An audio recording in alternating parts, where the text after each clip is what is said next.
All right, get ready because we're going to be diving into some seriously spooky stories that you sent us. Oh, this is going to be fun. Yeah, it is from the fictional podcast Vile Visions. Okay.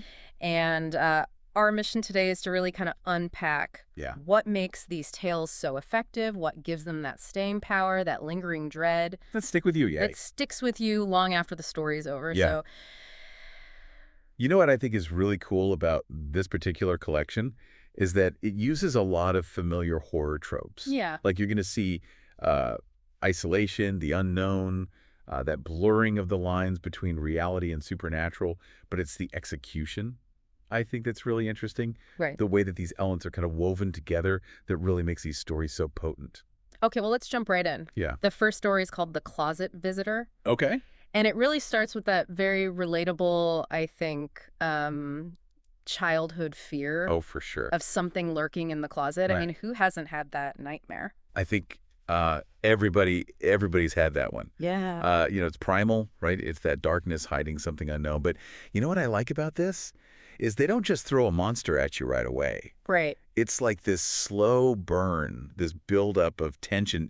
First you get just sounds coming from the closet. Right. And then finally you get just the briefest visual, just enough to confirm that something's in there. Right. But we never really get a clear look. And that unresolved mystery, I think, is what's so unsettling. Yeah. Because your mind fills in the blanks. It does. And that's often way scarier than anything that could have been described. Yeah, no, I see what you mean. It's like it plants a seed of doubt. It does. And it just grows and grows in your mind. Totally. And you start to think, well, what if it happened to me? Exactly. What if there really is something Right. hiding in my closet? It makes it relatable even if you haven't had the exact same experience. Right. It forces you to confront those childhood anxieties that never really go away. That's true, yeah. It's They're not. always there, lurking. Oh, absolutely. Okay, well, let's move on to story number 2, The Ghostly Piano. Okay. And this one takes place in Myrtle's Plantation, Oh, yeah. which is already infamous for its paranormal activity. Right. So you're already primed. So right away, you're primed, yeah, for a spooky experience. Yeah. What did you think about this one? Well, the setting obviously adds a whole layer of creepiness right there. Yeah. But for me, it's the way the storyteller uses sound. Okay. Instead of like this full-blown ghostly melody, it's just a single piano key being struck. Right. And I don't know, there's just something about that specificity Yeah. that's just unsettling. Yeah. It's unexpected. It makes you wonder what's making that sound. You're right. That detail really stuck with me, too. Yeah. And then there's the fact that someone else hears it. Yeah. That validation. It makes it so much more Yeah. believable. Believable and terrifying. It's not just in the person's head. Yeah. Right. It's like, okay, this is actually a thing. This is real. Yeah. Yeah. Yeah. Think about it. Have you ever had something weird happen that someone else confirmed? Yeah. It instantly makes It it makes it more real. more real. And more unsettling. It's like, whoa, wait, what? Yeah, it challenges what you think you know It really does. about, what's real and what's not. For sure. All right, on to story number 3, The Hiker's Brush with Death. Oh, boy. And this one is bone-chilling because it brings in that true crime element. It does. The idea of encountering, accidentally Right. a real-life monster, like a Ted Bundy. That true crime aspect adds a whole other level because it's real. Yeah. You know that Ted Bundy existed and that he did these horrific things. And the way they use dramatic irony here, Right. it's incredible. Yeah. We as the listeners know the danger the hiker's in, Right. but the character has no idea. It's like watching a train wreck in slow motion. Yeah. Yeah. I was totally on the edge of my seat with that one. Oh, me too. And the way the storyteller uses implied violence instead of graphic descriptions, Oh, yeah. it's almost more disturbing I think so too. because your imagination Fills it in. fills it in. Yeah. And it's usually much more terrifying Way more. than anything they could describe. Exactly. You become a participant. You do, yeah. In the horror, You know, you create the you're weird. creating those images in your head, and those are going to be way more vivid and terrifying Yeah. than anything they could have written down. Right. Yeah. All right. The final story in this set is The Haunted Painter. Okay. And it features that classic horror setting, the haunted hotel. Yeah. I love those. I know, right? What I found really unsettling was the painter just ignoring the couple. Yes. Like they weren't even there. That detail is so good Yeah. because it just creates this otherworldly sense. There's this disconnect between the living and the dead. Right. And then the painter just disappears, Mm-hmm. and the smell of paint is gone. Vanishes. It just adds to the mystery. Yeah. And you get that feeling that something's not right. Something's wrong. Yeah. And this story, like some of the others, plays with that theme of restless spirits Yeah. and unresolved deaths. It's classic. It is. And I feel like, these types of stories really tap into Our fascination. our fascination with what happens after we die. Exactly. Like, what do you think draws us? It's the ultimate question, isn't it? It is. I think these stories give us a way to explore the boundary Yeah. between life and death, Okay. to really grapple with this idea that death might not be the end. Right. Maybe, just maybe, Yeah. it gives us a way to come to terms with our own mortality. Okay. You know, Wow, that's a really profound thought. it is something to think about. It is.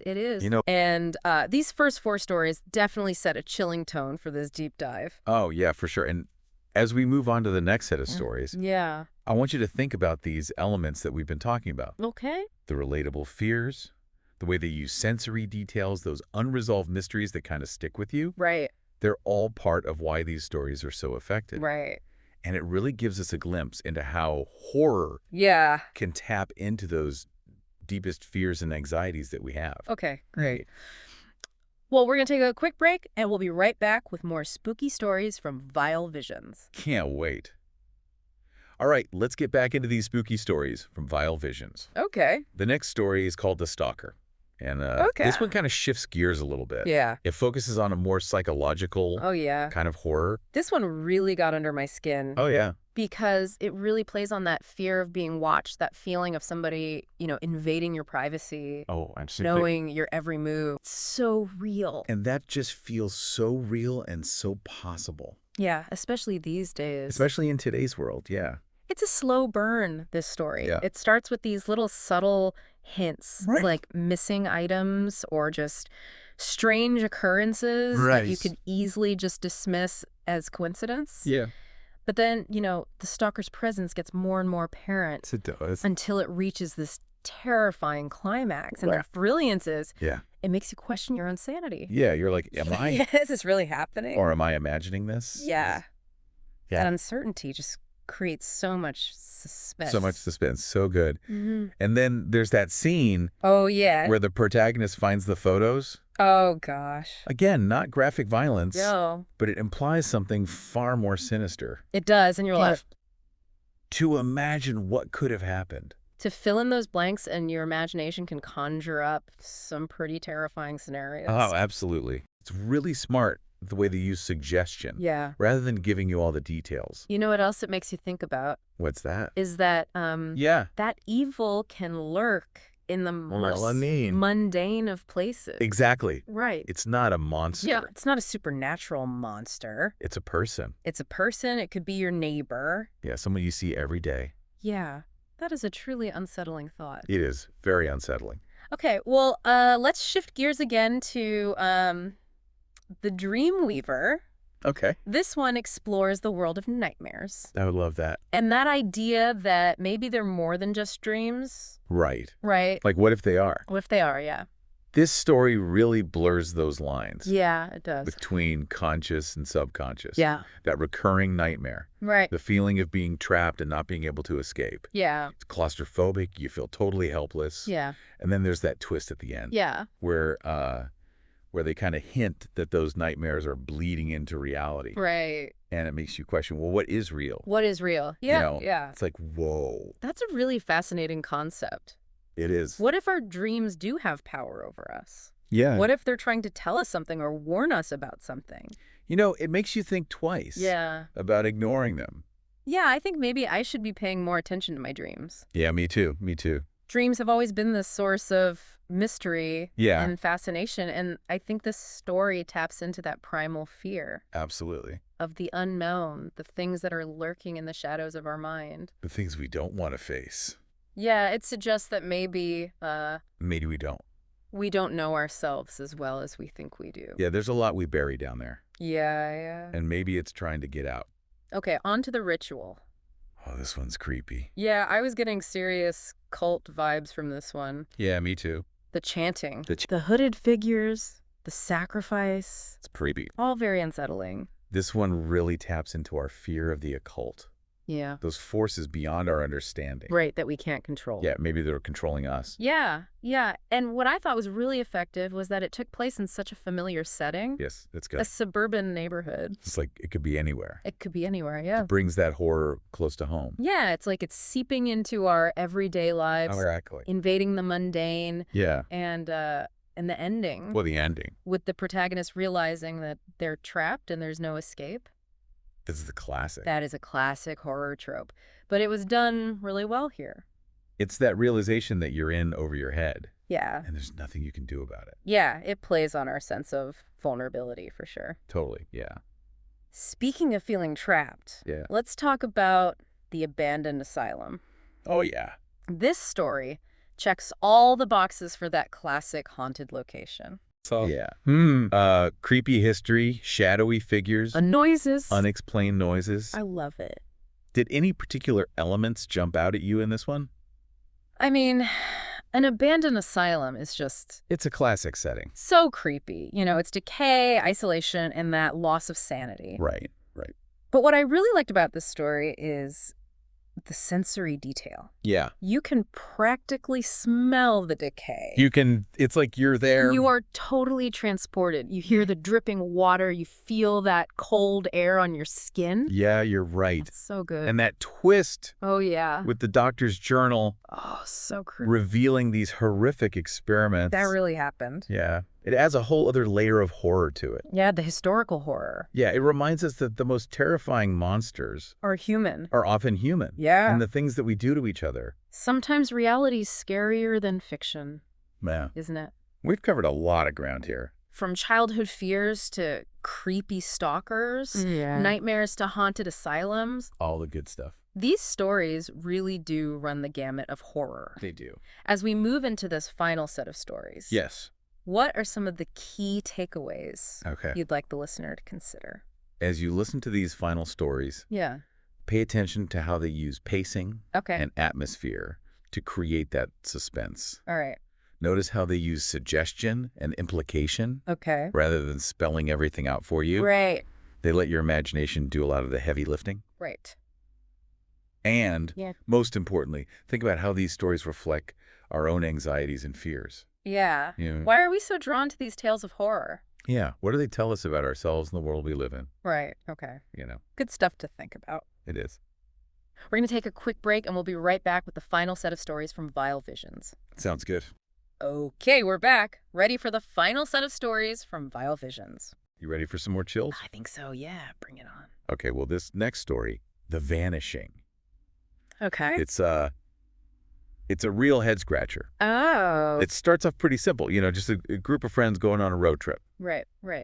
But then people start disappearing Oh, no. one by one. Okay. And there's just no explanation. Oh, wow. Yeah. It's creepy, right? It really messes with you. Like, how do people just vanish. Yeah, into thin air. Yeah, it's like they were never even there. Yeah, it's like being erased.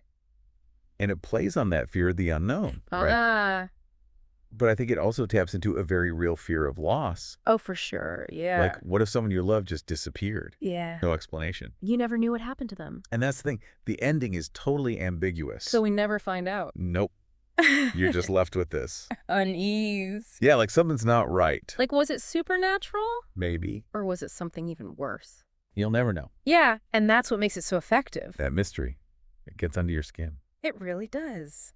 Okay, well, speaking of things that go bump in the night, Oh, the mirror. classic. Yeah, classic creepy mirror imagery. I've always found mirrors a little creepy. Oh, yeah, me too. There's just something about them They're like a portal, you know? to another world. Exactly. And this story plays on that But something could be watching you. from the other side. Yeah. And the way the protagonist's reflection slowly changes. Oh, gosh, yeah. It's a classic horror trope, but it still works. It's so creepy, and you're like, what's happening? It's like you're losing yourself. Yeah, and then that final scene, Don't even get me started. when the reflection steps out of the mirror. Pure nightmare fuel. I know, it's like the ultimate invasion, like your personal space. Gone. Yeah, and it really makes you think. about what's real. And what's not. What if those barriers are thinner than we think? Yeah, scary thought. All right, we've reached the last story. The Whispers. This one's all about atmosphere. Yeah, psychological terror. And it focuses on something so subtle. What's that? Whispers. Just whispers. In the dark. Oh, man. It gets to you because it makes you question your own sanity. Yeah, are they real or not? Exactly. And that uncertainty just creates so much Paranoia. dread, yeah. You're always on edge. And the fact that we never really find out what they're saying, Or where they're coming from. it's just unsettling. It makes you think about all the things lurking just beyond our perception. Okay, so that wraps up our deep dive into the world of vile visions. Oh, what a collection. I know, some really creepy, effective stories. And it's amazing how these stories, even though they're fictional, can really get under your skin. They tap into our deepest fears. Our anxieties about the world. Yeah, and I think that's what makes horror so compelling. It's a way for us to explore the dark side of ourselves, to confront the unknown. And maybe even find a little bit of catharsis in the process. Exactly. Well, it's been a fascinating journey exploring these tales of terror with you. Likewise.